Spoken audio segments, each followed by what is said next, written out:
Welcome, our fellow lovers of love, and thank you for joining us on yet another excursion through the stream of consciousness down the river of tranquility to fill the lake of life with love.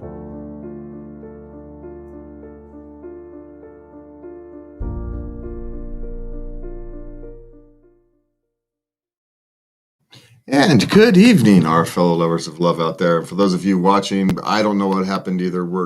My hair is green. We've green tinted. The green screen's not working great tonight. So, yeah, we're going to deal with it. Otherwise, I would have taken 20 more minutes to fix it. And, well, no, I just wasn't in the mood. And we're talking about self-care tonight. And one of those things about self-care is, don't get yourself frustrated if you don't absolutely have to. Since most of you listen, don't watch. The green hair, you wouldn't have never have known if I'd have told you, but that's how we roll around here. That's what we do. So we do have got self-care on the list tonight. Let me get our doohickeys up here. All right, and you can always contact us. You can send Lubby a letter to love@latenightlove.us, or you can use the contact form on latenightlove.us. or all your various social media outlets. Okay, so self-care. Self-care is an important thing, and it often gets wrapped up in a lot of this, the hippity-dippity, self-improvement. Very. Yeah, and a lot of those that they can appear scamish from the outside, but sometimes people need someone to help them find a direction. And if someone helps you find a direction, you dump a couple $1,000s to them, is that actually a bad value or a good value? You found someone that spoke to you and you changed your life because of it. How much is that worth? Now it's granted, there's a line somewhere, right? There's a line somewhere between scam and between actually helping somebody. And it's hard to know where that line is unless you're kind of living it. But self-care is something we can all do by ourselves or with others every day. And I think what's most important in self-care is the decision to actually do it and the desire to actually follow through. A lot of people think they're taking better care of themselves, and they're not, present company included. Standing person in the mirror, right? I'm trying to do better.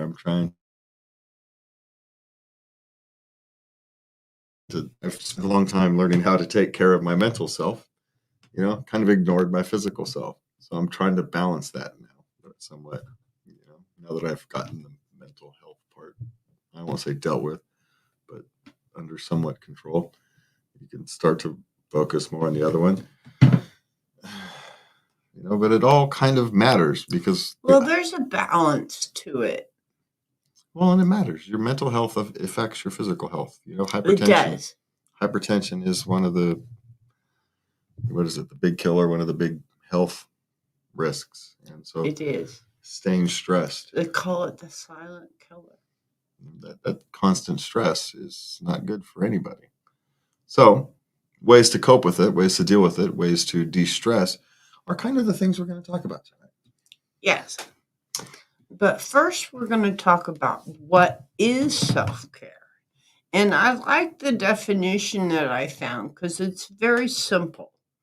It says self-care is doing something that nurtures or honors yourself. It includes physical activities such as exercise, dance, and yoga, as well as relaxing outlets such as reading or taking a warm bath. That's anything that brings peace, pleasure, comfort.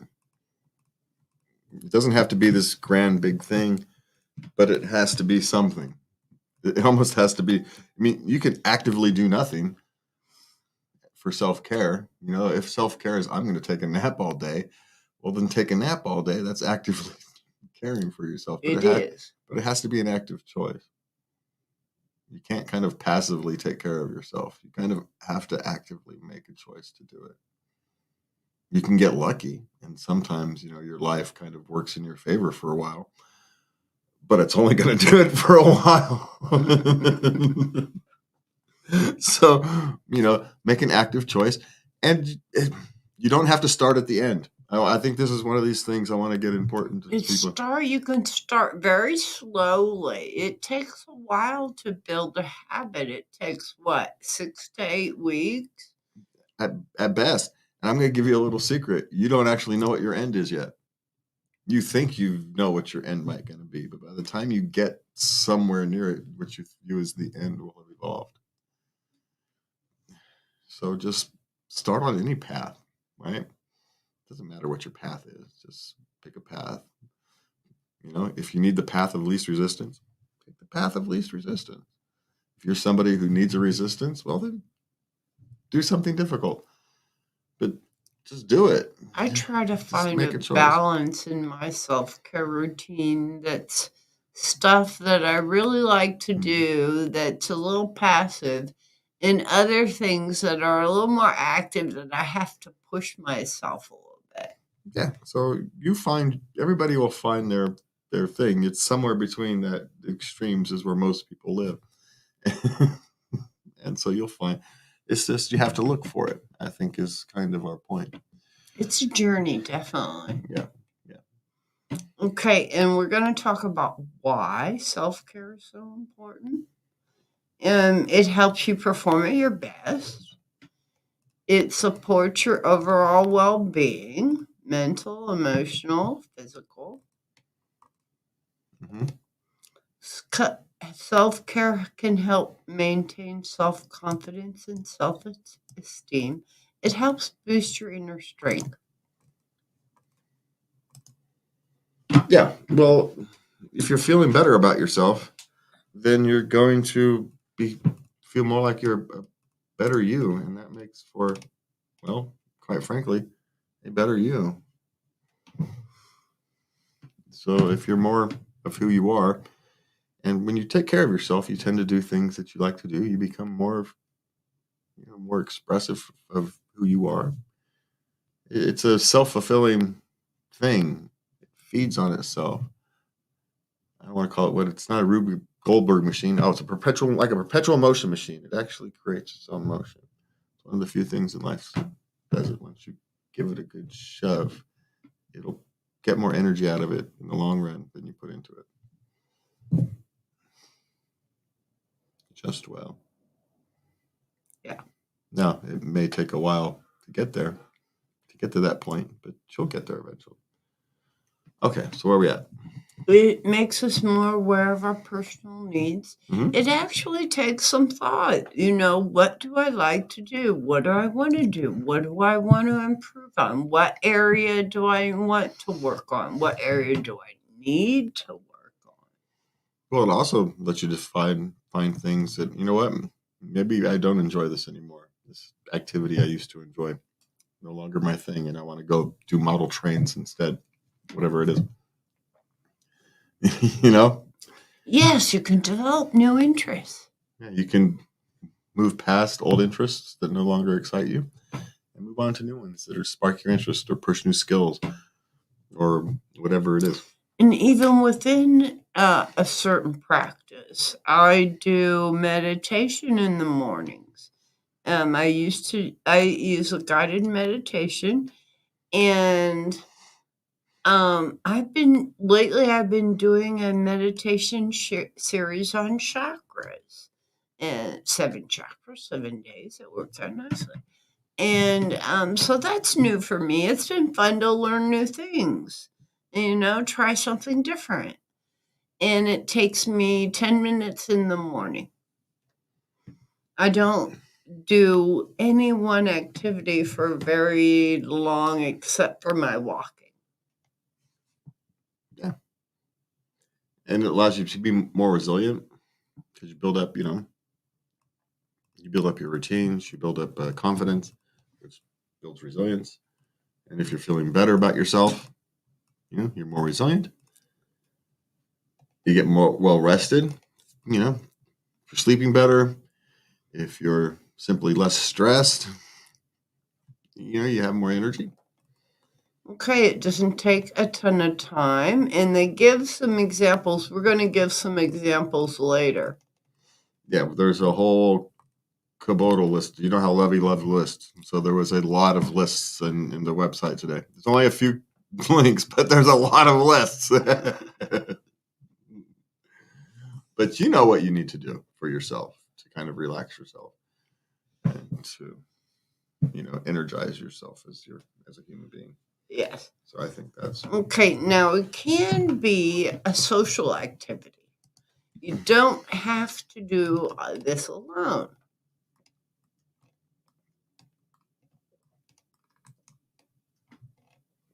yeah. You can find friends or make new friends. Right? It doesn't have to be one or the other. Uh-huh. It can be both or either. Okay. So what else you got? So, okay, before we go, it can take a long time or it can be short. I'd like for those of you who would like some ideas. You think, okay, so I want to give it a shot. What the heck am I going to do? Well, I love my list, don't you know? But I do want to say before you go on, I didn't think we were moving on to the next one that fast. The dangers of not practicing self-care, I actually do think we should cover that just real quickly, because there are dangers. Care yourself. Not only do you have the dangers associated, hypertension and whatnot, but you're less than who you are. You're less than who you want to be. Do you want to be the person you want to be, or do you want to be something else?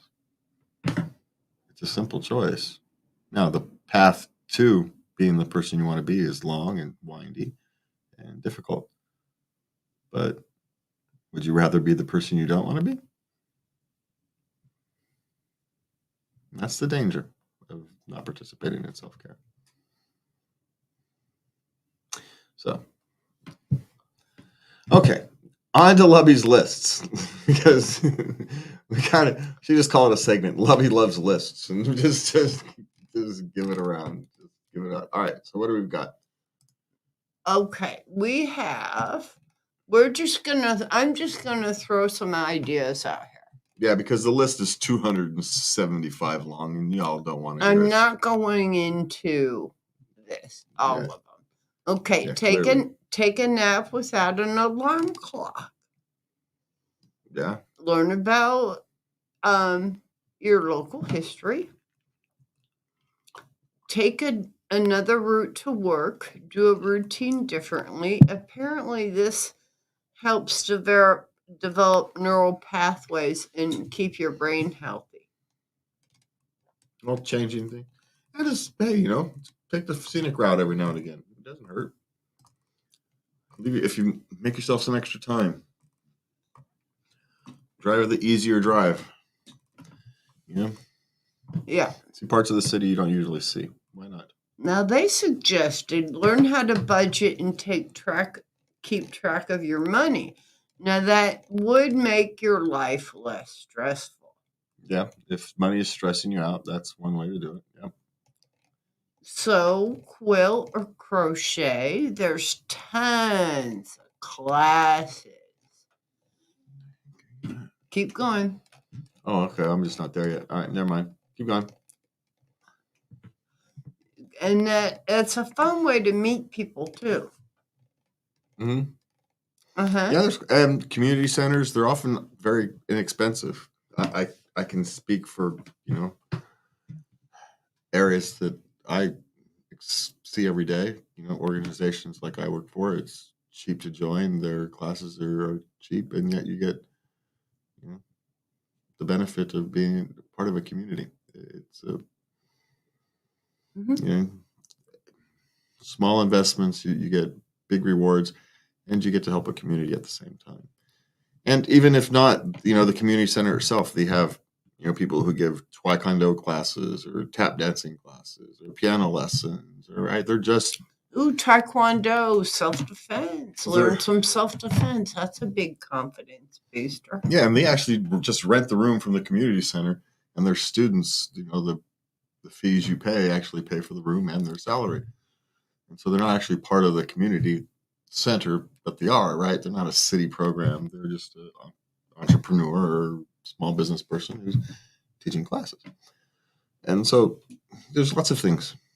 And then they do have city-sponsored programs. Go to the libraries or your local community centers, and there's always classes. Like there's an adult walking group or the shuffleboard clubs or bingo, whatever it is that, get yourself out there. Okay. Yeah. Try something new in your living space. Yeah. Rearrange your furniture, paint a new look. Sure. You can write a limerick or a haiku. Writing. I recently had the idea to start creative writing again. I'm going to write stories for my 3 grandchildren. Cool. You've done this one. You've coloring book, but you've actually started doing your pencil cut drawings. You goof or play around for 5 minutes several times throughout the day. You do that with the kitty. Yes, I do. So there's that.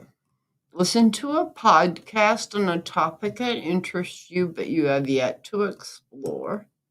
Here's a good one if you're interested in keeping your mental up.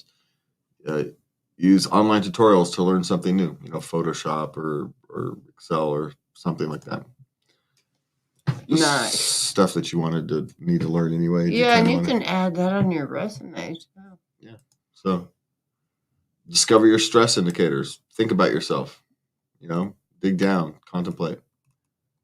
So so you can respond sooner before you actually have a bigger impact on your life, a bigger negative impact. Okay, learn the basics of a new language. My mother was from Denmark. I visited twice as a child, and I know a bit of Danish, but I always wanted to learn more. So now I started not too long ago learning Danish on Duolingo. Duolingo is an app. It's free for the basic service. If you want a more advanced service, then you have to. Yeah. We can go down. How far down the list did you want to go? Because I'm down here on the list, and here's one from me: fix small annoyances that's been bothering you at home. Something that's just been irritating you. Just all right, buckle up and fix it. It's been irritating you for 6 months. It's going to take you 20 minutes to fix it. So fix it. Pat yourself on the back. And buy yourself a burger as a reward. Something, whatever it is. Fix it. Give yourself some small successes. Yes, pat yourself on the back. Now this says if you're feeling overwhelmed, create a plan by listing out your 3 most important tasks and tackling them first. Now, this also goes for your self-care routine. I sat down and I divided up mental, emotional, physical, and spiritual. And I picked a task for each one. So it's just an idea. Yeah. And find your way, right? We're just throwing out ideas. You are going to want to find your specific way that works for your lifestyle, your wants, your needs, your personalities. So we're just throwing stuff out. Nobody can do all these, and it's not meant to. It's meant to spark an idea in your head so you can go off and search for your own path. Okay, take a mental health day. All right. Yeah, mental health days are good. So I want to skip down to the emotional ones real quick. Yeah. Yeah. So, one of the things about taking care of your emotional well-being, is first thing you have to be is aware of your emotional well-being. That's one of the things many of us are bad at, is actually taking stock of our emotions, spend some time with ourselves in the proverbial mirror. And, first thing is you have to become comfortable with that. And so it's very first thing they actually put on this list for this is allow yourself to feel and express all of your feelings. Find yourself a safe and appropriate environment and allow yourself to do it. Well, I'll never forget you were out there stuck on a road. The car had broken down. You were so frustrated. You were screaming and yelling and kicking rocks. And here comes a cop, and he's like, "Are you Yeah, okay?" it's just and venting. There was no one to hear me but the freaking lizards. So you know what? It's all good. It was just venting. exactly. So yeah, no, I felt better. Did it do any good? No, not at all. But it did because I felt a little better. Got some of that that negative energy out. That's kind of the point of it. Sometimes you just have to get it out. Dedicate a week to saying only positive things on your favorite social media channel. Shouldn't that be a rule? Well, no, sometimes real life isn't always positive.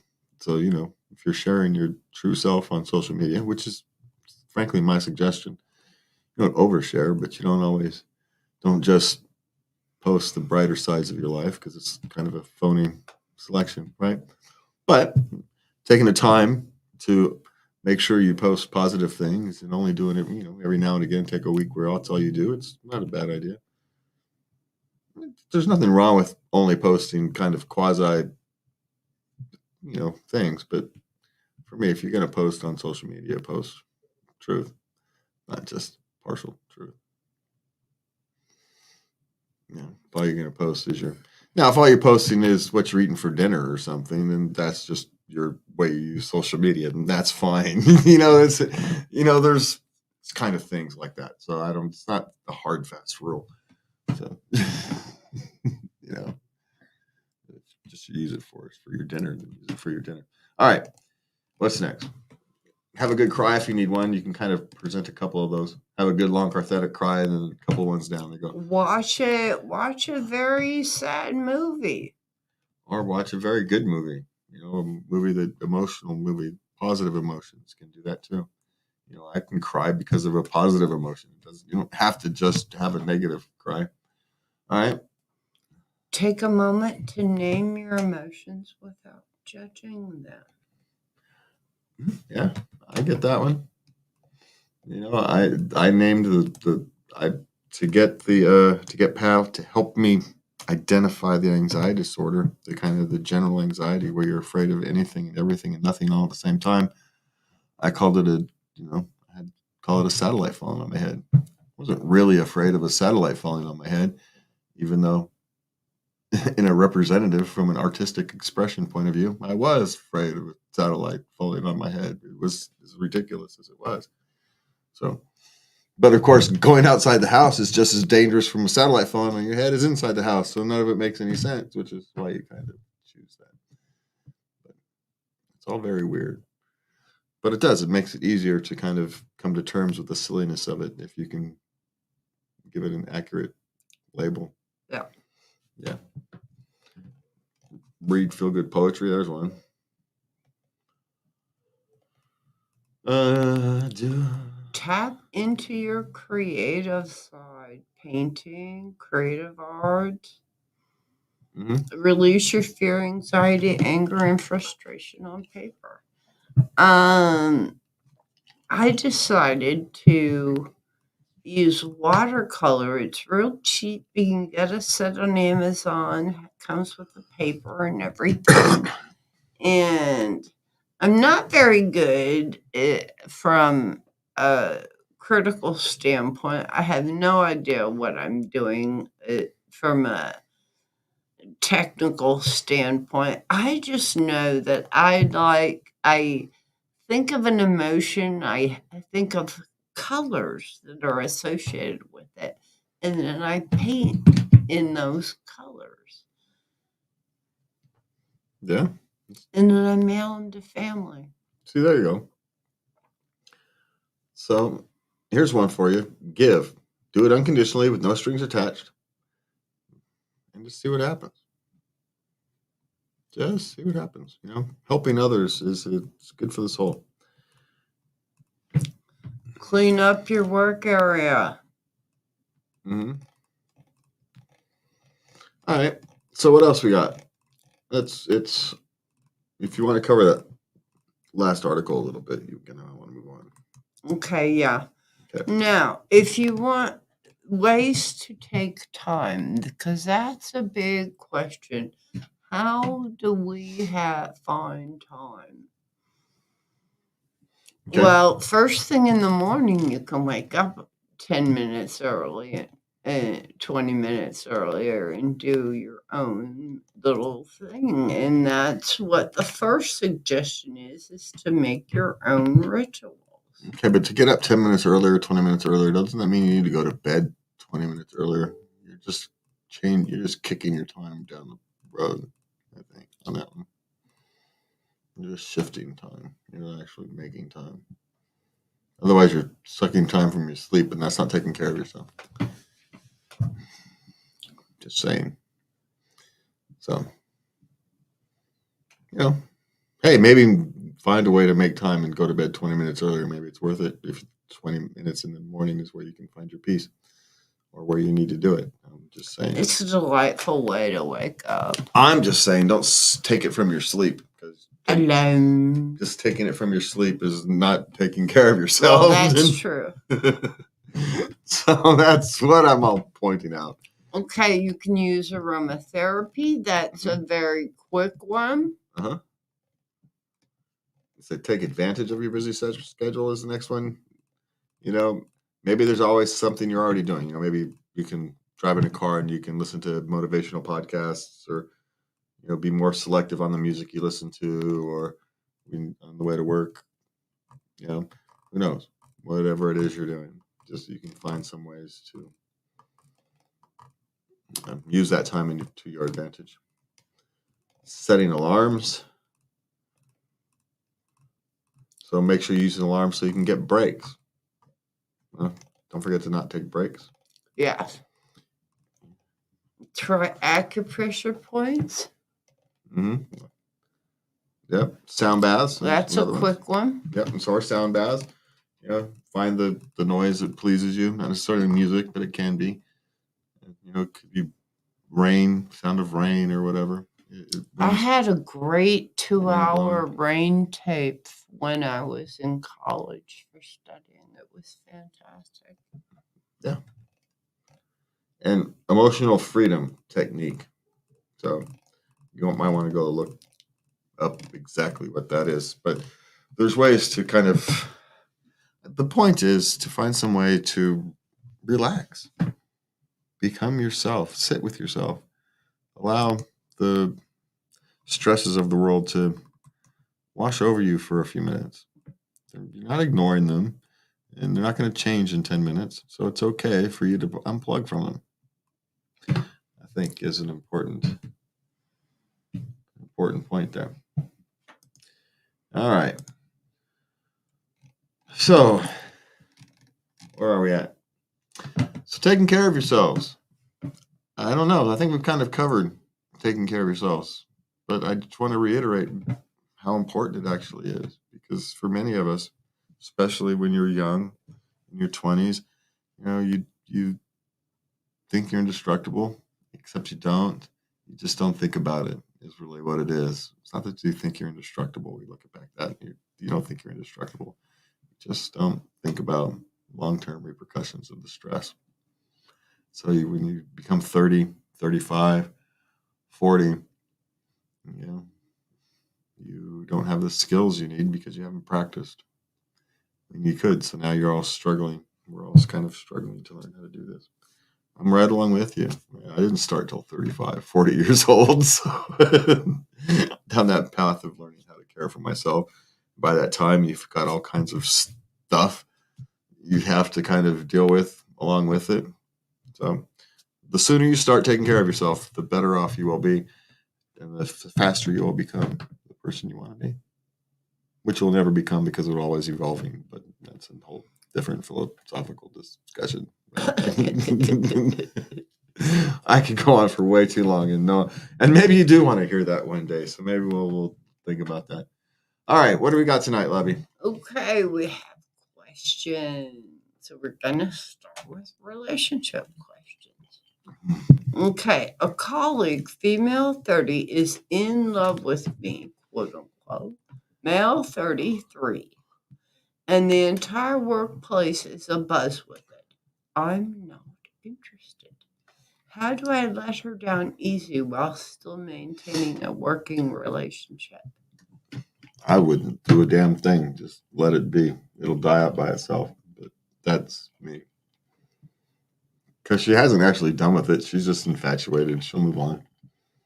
Just don't show any interest. Just keep it professional. It'll be fine. Addressing it almost makes it real, so don't. I didn't say it's the right thing to do. I said that's what I would do.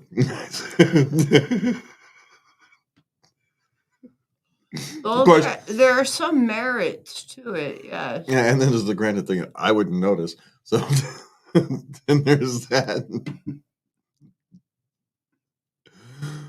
Yeah, but you're in a no-win situation. So when you're in a no-win situation, don't play the game. Just do your thing and only deal with it if you absolutely have to. It was on the other foot. You're talking something different, but if the roles were reversed type of thing, it'd be different. But it's not. So unless she's aggressive or about it, if she's just talking silently in the women's bathroom or something, don't worry about it. Be a man. Be flattered. Whatever. I just wouldn't worry about it. Anything for you over there? Well, I would be kind to her, but I'm not saying being that is, for me, that's being as kind as you can be. Right? It's just to not lead her on, but right. But let it run its course. Yeah. And if you have to address it, if it comes to the point where you have to address it, then you address it as kindly as possible. But unless you have to, I wouldn't. Well, you can always use the thing, I don't date at work, if she starts getting aggressive. Yeah, but what if it's not true? She don't need to know that. Well, then you better not be dating at work. Then it better become true. I'm just saying, it just seems to be an infatuation, and she'll move on. It's just one of those things. You could actually argue it's what attractive women who work in places like warehouses and whatnot have to deal with. And the best way for them to deal with it is the same thing. You just ignore it. Yeah. Because you just become one of a team after a little while. And it's like your brother, it's like being attracted to your brother. It doesn't work after a while. So just, after a couple of those late night shifts where, everybody has to, it just becomes like, being attracted to your sister. It doesn't work. All right. So yeah. What's next? That's what I'd say. Exactly. Should I break up with my boyfriend because he doesn't like my dog? They're both 24. Well, that's kind of a silly reason to break up with your boyfriend and by its, in and of itself. But, if you're asking the question, my guess is there's other reasons why you're asking the question. I would examine those. In short, was there anything deeper on that question, or was it? No. No. That was it. It was very short and sweet. My guess, if that's there's probably other reasons that she's willing to ask that question, because it's not something you ask the question over unless it's triggering some kind of red flag. How aggressively he doesn't like the dog or something. Well, if he's a jerk. Yeah. Now, if maybe he's afraid of dogs. Maybe he got bit as a child. There's some past trauma, and that's why he doesn't like dogs. Maybe it's not your dog specifically. It's just dogs. May be worth exploring. You can ask him why. Yeah. And it may be difficult for him. He's 24. He may not be able to rationally explain it for a while. Might give him some time to work through it. But, so short answer is depends. Really? Yeah. And like a lot of these, it kind of depends.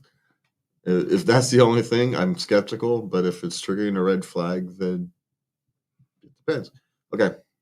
All right. My 34-year-old male husband doesn't want to have a baby with me. 34 female. He wants to wait until we own our own home. I'm running out of time. How do I make him budge on this? A, you're not running out of time, but B, owning your own home isn't the world's greatest. It's not this thing that you have to have. It's an emotional decision, not an economic one.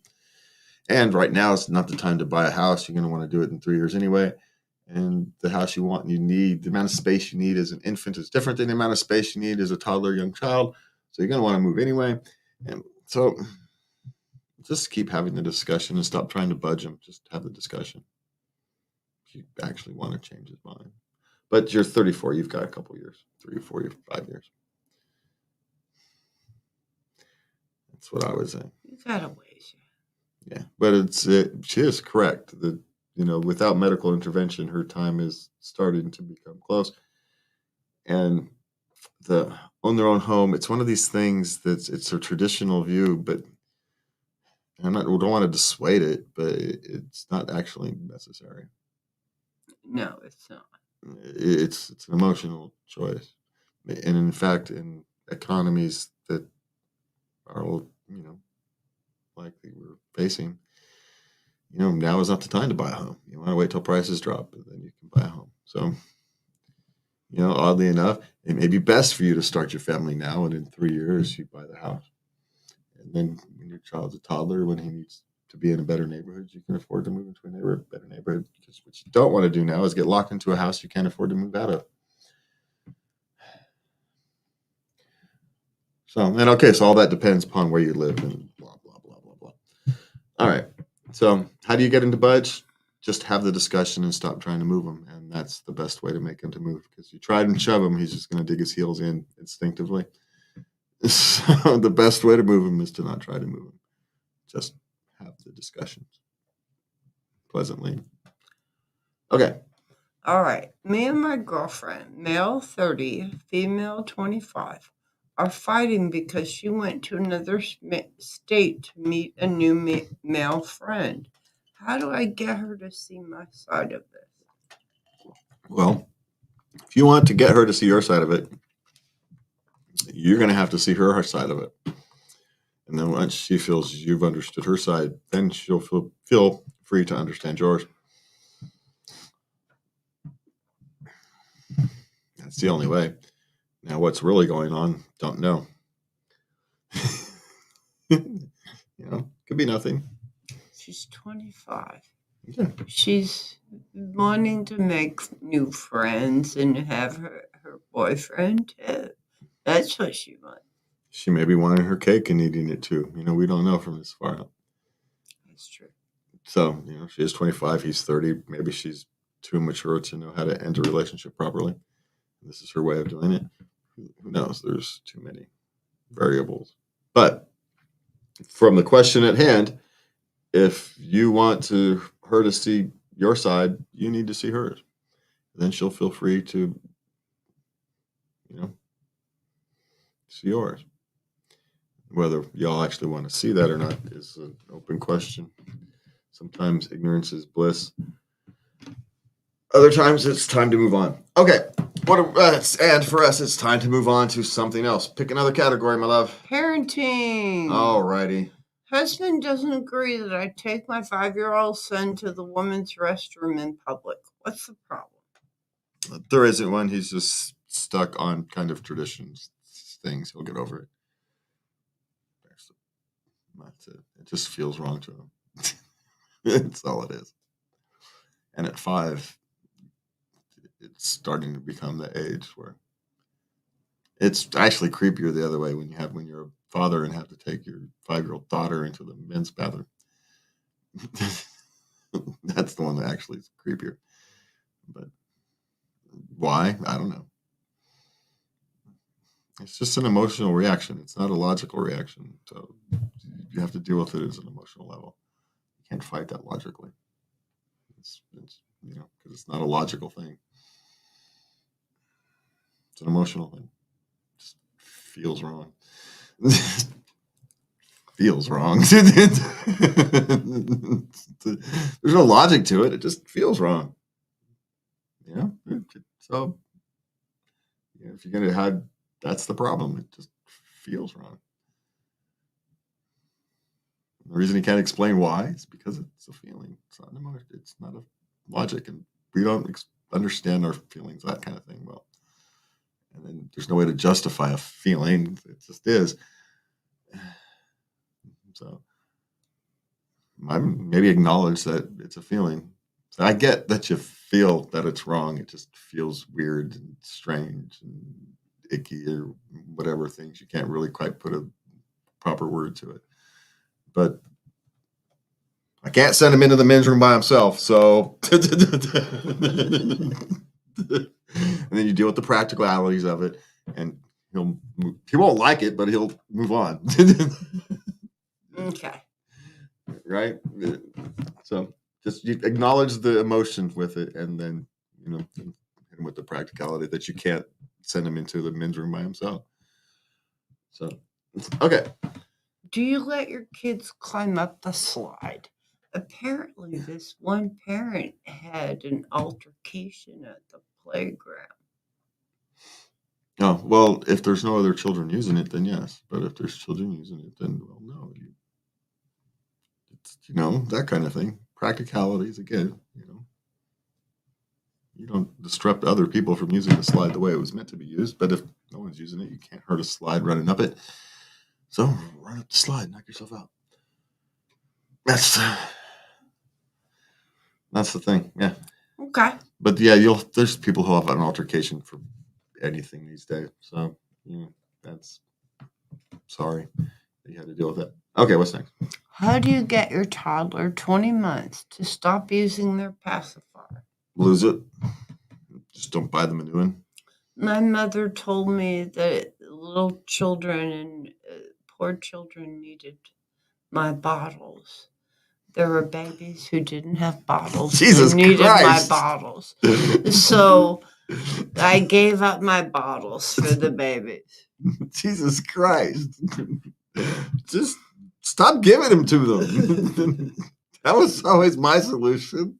Well, you lost that one. I'm not buying it anymore. That's the last one you're getting. And that's the last one you get. When that one's done, broken, lost, or whatever, they just don't get another one. That's what we did. So I don't know. So there you go. Those you got two solutions. You can emotionally guilt trip them as a toddler into giving up their bottles semi-willingly, or you can just natural consequences of children being children. They'll lose them and don't replace them. There's a couple suggestions. Okay, what is a good hourly wage for a 13-year-old babysitter? Oh, good Lord, I have no clue. Boy, I don't either. But I would think about what a good $8 an hour if you're gonna be having under. You're talking at least minimum wage, right? Training Yeah, wages. Yeah, so you that's really should. $15-$20 an hour, depending upon where you're at. So yeah.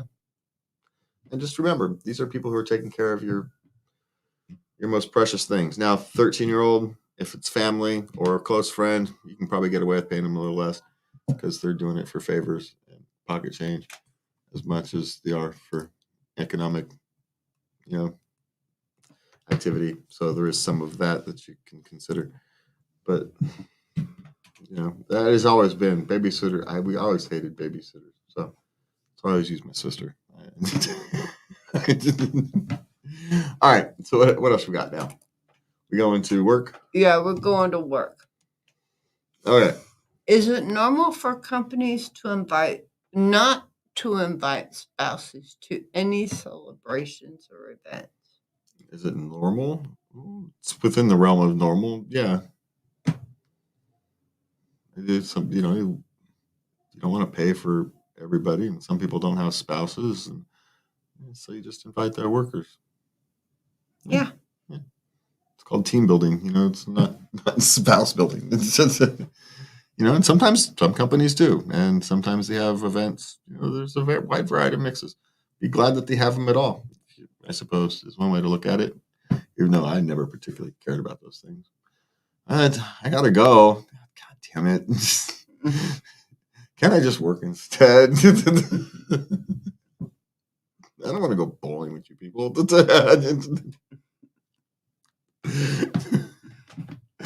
bad enough I have to work with you. So anyway, I don't know. Yes, it's within the realm of normal, but you got to remember, normal is between none, restrictive to company people, restricted to parts of the company people, and invite friends and family and whatever to a big, huge picnic. Which is, I used to work for a company that did that every year. They'd have a big, huge picnic, and friends and family and whatever would come. So the whole Nice. gamut is. Oh God, it was a fucking drag. It's the worst thing on earth. So anyway, yes, it's normal. All right. Obviously, somebody wants to go, and you just did not have a good time. No, I have to work with those people all day. Why do I want to spend a weekend day with them? No. All right. So, Can I decline to have HR in a disciplinary meeting?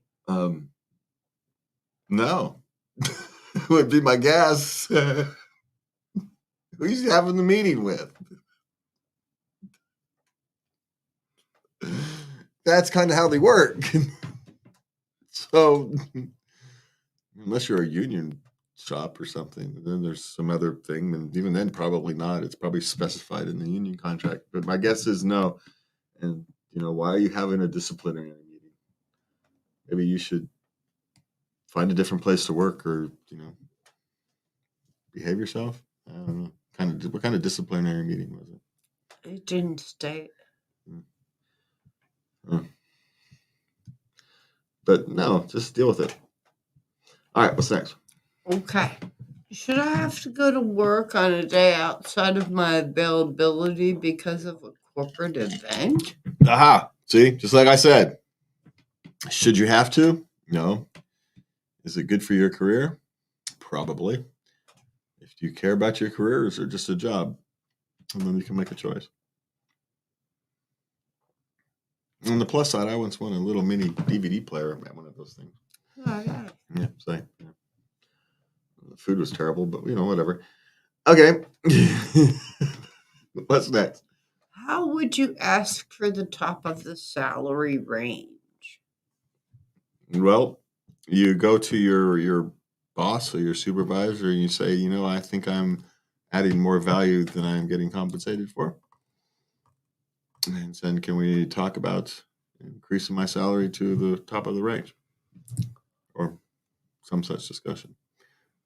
Go to YouTube and look for Life After Layoffs, and there's a video there on how to ask for a raise. So go to look for videos on YouTube and stuff like that to get more accurate information than you can get from me. But at least some specifics. But the only way you can only get it by asking. But I also want to say the best way to get a raise is to change jobs. So you can get a bigger raise going somewhere else than you will get it by sticking around in your current position 99 times out of 100. So there's the long-term answer for that. Okay. Now, grass isn't always greener. Money isn't always the main motivator, right? So, if you have a 3-minute commute and now it's going to be a 30-minute commute to make an extra $5,000 a year, maybe it's not worth it. It's just, so money isn't all. Money isn't everything. Cultures, some things and whatnot. So, but if you think you're worth it, you're going to have to figure out how to ask for it. And that's what you're going to have to do. Okay, what's next? All right. We have 6 questions. All right. Let's get going. My boyfriend told me he wants to try and smell my underwear. Is this normal? Well, I don't like the word normal, but it's very common. Did you know that they sell dirty underwear out of vending machines in Japan? Yeah. Japan's weird about these kind of things. They also pixelate private parts. It's very strange. They sell underwear in vending machines, but they're poorly pixelated private parts. Go figure. That's so odd. Yeah. So is it normal? It's in the range of things people do. Yes. Are you comfortable with it? It's up to you. He was clearly comfortable with it, with you enough to ask and talk to you about it rather than just, pull your underwear out of the laundry. Be sneaky about it. So, I mean, you have something there to at least to work with. At least you've got a solid relationship, a foundational relationship to work from. So if the question is it normal? It's normal enough. It's not the strangest thing we've heard of. Not at all. In the grand scheme of things, it's pretty tame. So, now what do you feel about it is an open question. You're going to have to sit with that and see what you do. We all get to make our decisions about these kinds of things. So, I don't know. So there you go. The answer is normal enough. Okay. My wife wants more sex than I keep up with. She has a much higher sex drive than I do. Does this mean she will cheat? Well, no. It just means she has a higher sex drive than you do. There's other ways she can fulfill that sex drive other than cheating. There's maybe things you could do to help your sex drive. Maybe not. I don't know what ages are or anything. But, and sex drives evolve and change. So could be. She could be at her sexual peak right now. Yeah. And it's going, Her biological. That's why. Yeah, it could be, we talked about earlier about the woman's biological clock. Her biological clock could be ticking like crazy, and that's why she's in the mood all the time. What she really wants is a baby. So, the world works in mysterious ways, right? We're kind of designed that way. So, does it mean she'll cheat? No. No, it does not. No, it does not. So there. But, there's ways to resolve the differences. Just keep talking about it, and you guys will work through it. Okay. Do you usually kiss during sex? Well, usually sex is something that's vigorous. You gotta take a break for kissing. Well, it kind of depends what you've defined.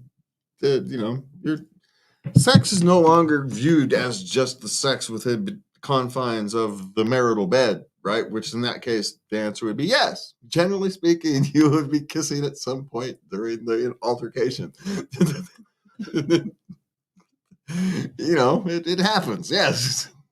How much is entirely dependent upon the prevalences and provocations and activities of that general evening, but that generally is a common occurrence. Now, if you're kind of hooking up on randomly with people on, swiping, what is it, left or right, or I don't even know. I don't even know. If you're swiping the correct or wrong direction, and whichever it is, if you're swiping and connecting, and maybe kissing is a little too intimate for you because, I don't know, some people are weird like that, and kissing is somehow more intimate than engaging in the bouncy somehow. And so, yeah, so that much kissing may not be involved. So it all is, as we've discussed, normal is a wide range of things. We used to kind of view normal as what was kind of in the center of the brain, but now we view normal as just the wide range of things. There's a handful of things that sit outside of normal. That's really all it is now. We've kind of realized that behind closed doors, we are a freaky group of human beings or a freaky group of things. Yes, we are. Yeah, but we're just animals, so it's not even our fault. Nature. If you believe in evolution, it just means these are evolutionary proclivities, and they exist for some reason or another. Saying. Well, yeah. You have to accept the consequences of the theory. So anyway, talk about going off of a tangent. We got onto evolution. Really? All right. So what's next? What's Okay, next? last question. My girlfriend thinks it's weird that I own a masturbator while we're in a relationship. Am I being weird? Well, I don't know. Did you own it beforehand? Yes, he did. Well, what, are you supposed to throw it away? Apparently. I don't know. Maybe she should talk about that. But Just because you're in a relationship doesn't mean you don't masturbate also. and did she have to throw it? Would she throw away? Maybe she's one of Did those she people. throw away her vibrator? Maybe she doesn't have one. Oh my God. Maybe she's someone who doesn't play with toys. Not everybody plays with toys. So maybe that's why she feels I it's weird. dated a guy who broke up with me because I had one. Let's see. Not everybody plays with toys. So maybe she's in that thing. And maybe it's one of those things where you guys just aren't sexually compatible. Or maybe she'll lighten up, or maybe you will find out you just don't care that much anymore. And so, things will work themselves out or not. We don't know, because that's how relationships work. Girlfriends, boyfriends, you figure these things out. You find out if these types of things are compatible or not, and you move on or you don't, right? It's just how life works. It's complicated. And all these life's complications and trying to decipher all of these work, life, sex, relationships, parenting, trying to deal with all these things. It's one of the reasons that we need to practice self-care. That we need to take it as importantly as eating our vegetables, as brushing our teeth, as taking a shower, eating your vitamins, blah, blah, blah, blah, blah. Taking the time to manage your emotions, manage your stress, and just take care of yourself is one of the most important things you can do, not just for yourself, but for those you love. And with that, me and Lubby are going to leave you for the night. We will see you next week. Do we have anything on tap for next week? Well, I think it's our Valentine's show. No, it's a little early. We got 2 weeks for Valentine's show, don't we? Yeah, we got 2 weeks for Valentine's. Isn't it? Because Valentine's on the 14th. Yeah, but we're going to do it before. Yeah. Oh, okay. Well, then check out next week. We may be a Valentine's Day show. We'll see. I don't know. Maybe it's possible. Oh, and that Saturday night, I may or may not be at a political convention no, that's the week after Valentine's Day. Never mind. Oh. The convention's here in town on the 17th. Oh. Do I have to go? No, I may not even go. So anyway, with that, sorry, we're all just sitting there getting all distracted. With that, from me and Lubby, thank you for watching us. Good night, and please remember to love everybody. Good night.